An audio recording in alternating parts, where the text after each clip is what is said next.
Okay mga papi, done installation po tayo dito sa Yamaha Aerox version 2. Nag-avail si sir ng ating 4A promo package. Ito po yung kinabit natin sa kanya. Senlo X1 Plus version 360 watts. So dito po natin nilagay sa ilalim. Stainless stud bracket po ang ating gamit dito. Senlo X1.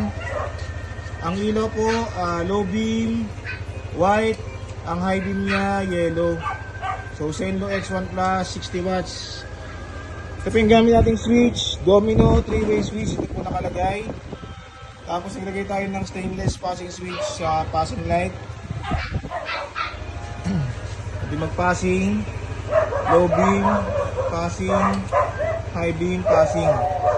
Sa busina ni sir, ang kinabit natin PAA auto style horn, dual horn setup with rapid horn and combo lights, stock horn selector, halo switch.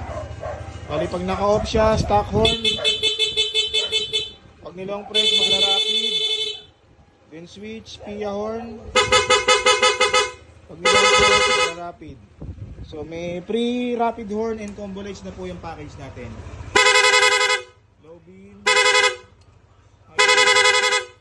Okay mga paps, so kung sino mag-avail ng ganito mga promo package natin, mag-message lang po sa page, pumunta dito sa Scooteristas online shop.